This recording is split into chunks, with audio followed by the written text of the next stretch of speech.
President. Okay, hello everybody. How are you? Sir. Hi. How are you? Hi. What would you like to know today? Could you start off by telling us the latest one with Russia and Ukraine? Are you Well, we're expecting Zelensky to come visit you? We're having good, I don't know, he would like to come, but I think we should get a deal done first. We're having good talks. We started with Russia, having some talks with Russia. Ukraine is doing well. I think they're pretty happy about it. They'd like to see it end. And we won't know for a little while, but we're making progress. You said what are the big We settled 8 wars, and I thought this would be one of the easier ones because of my relationship with President Putin.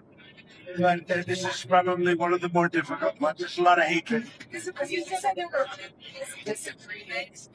There still got to be. Yeah.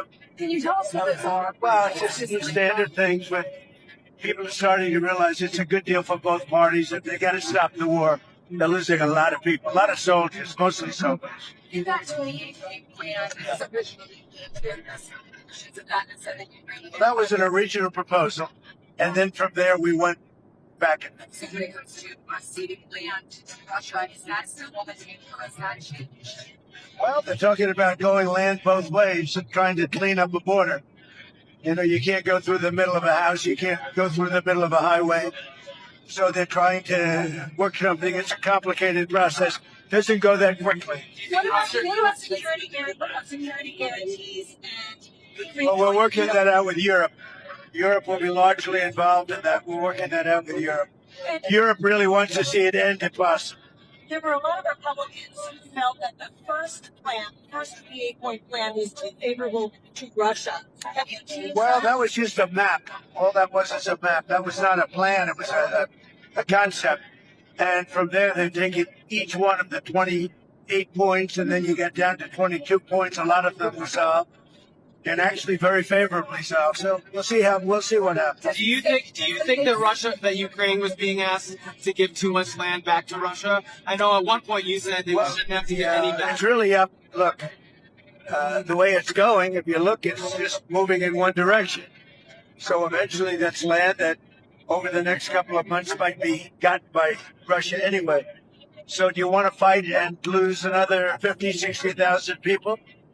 Or do you want to do something now? In some cases, the land is going in the other direction. So they're negotiating. They're trying to get it done. You want to have a border. You can't have a border that goes through a highway or border that goes through the middle of a town. So that doesn't work. So it's a long, complicated process. And very sad because so many people are being killed. What's the next step?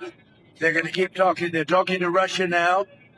Steve Witkoff is going over, maybe with Jared. I'm not sure about Jared going, but he's involved in the process, smart guy, and they're going to be meeting with President Putin, I believe, next week in Moscow.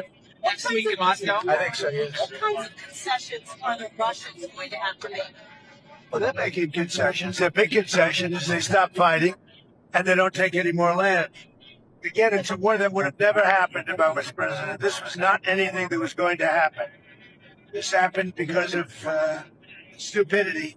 It's too bad. So if Witkoff is going to Russia next week, does that mean that Thanksgiving deadline doesn't stand anymore? We're going to see what happens. They set up a date, and the date is going to be sometime in the very near future. Do you have a deadline?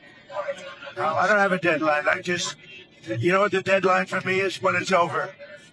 And I think everybody's tired of fighting at this moment. They're losing too many people. Have you heard this audio that Bloomberg has of Witkoff coaching the Russians on how to appeal to you? Well, I haven't heard it, no, but that's a standard thing, because he's got to sell this to Ukraine. He's got to sell Ukraine to Russia. That's what a deal maker does. You got to say, look, they want this. You got to convince them of this. That's a very standard form of negotiation. I haven't heard it, but I heard it was standard negotiation. And I would imagine he's saying the same thing to Ukraine, because each party has to give and take. So you're worried that he's too pro-Russian? No, I think, look, this war could go on for years, and Russia's got a lot more people, got a lot more soldiers. So I think if Ukraine can make a deal, it's a good thing. I think it's great for both. Frankly, I think it's great for both. But Ukraine's got it's a much smaller group of people. They've lost a lot of people. Russia's lost a lot of people, but Russia has a much bigger pool of people. Mr. President, are you planning to unveil a health care plan anytime soon? Well, we're looking at different alternatives. I mean, I like my plan the best. Don't give any money to the insurance companies. Give it to the people directly. Let them go out and buy their own health care plan. And we're looking at that. If that can work, we're looking at that. That's sort of take it off. That's what I like. Don't give the money to the insurance companies. They go out and buy their own plan. You give the money to the people. I like it the best. Are you planning to extend those subsidies? I'd rather not.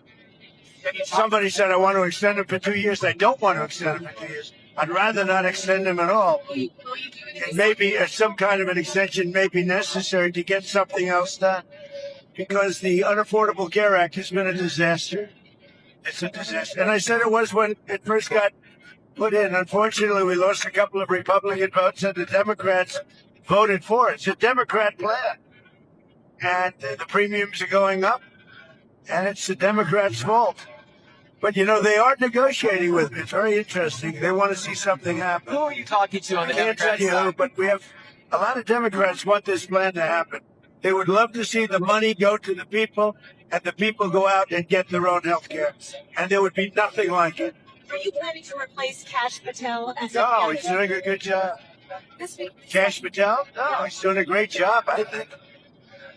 we saw those cases against James Comey and Letitia James tossed out. Do you still have faith in Lindsay Halligan? Oh, she's great. I think she's great. They got out on a technicality, and you'll see what happens from here on. But if you look at the actual charges, I think anybody that looks at it very fairly would say, boy, are they guilty. So let's see what happens over the next week. The court didn't say you couldn't bring the case, re-bring the case, or appeal the case. So they have a lot of options. They're going to call the shot. I'm not calling the shot. But Lindsay's a very talented lawyer, actually. Mr. President, on Venezuela, sir, are you planning to talk to Nicolas Maduro? I might talk to him.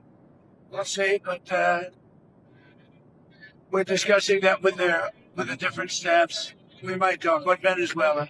Interesting enough, the U.S. this week did, of course, name him the leader of a foreign terrorist organization. So why do you want to talk to him? Say it again.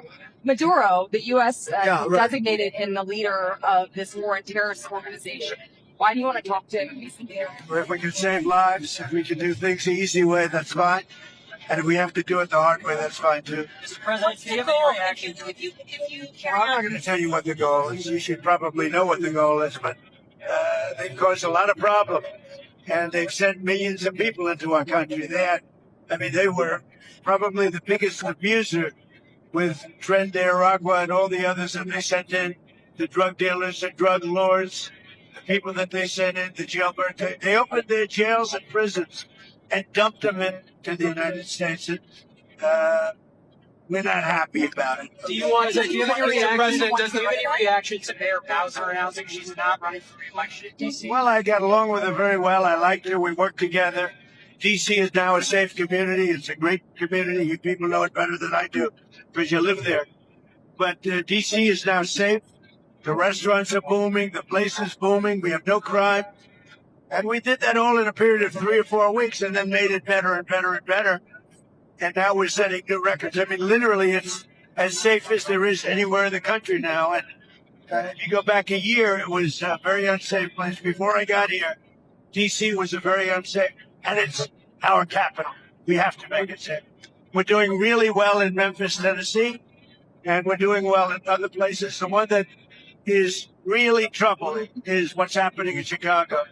The crime, it's a potentially great city again, but the governor's totally lost control. That's where you had the young lady burned.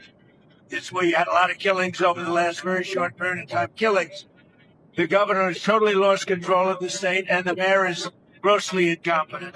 How was your call with the Japanese Prime Minister? Great, it was great. I had a great talk. I have a very good relationship with her. I also had a very good talk with President Xi of China, and I think that part of the world is doing fine. Can you tell us about the content of your talks? Mostly trade. I spoke to President Xi about a lot of things, but trade, buying our farm products, and he said, he agreed with me. I think he's gonna very much surprise you on the upside. I asked him, I'd like you to buy it a little faster. I'd like you to buy more, and he's more or less agreed to do that. I think we will be pleasantly surprised by the actions of President Xi. I have a good relationship, great relationship with him. I like him, he likes me. I'm going to be going there in April. I guess you'll all be going with me, but I'm going to be going to China in April. With Japan, likewise, I just came back from Japan, and we have a great relationship. The new Prime Minister and myself, she's very smart, she's very strong, and she's going to be a great leader. Thank you very much, everybody. Mr. President,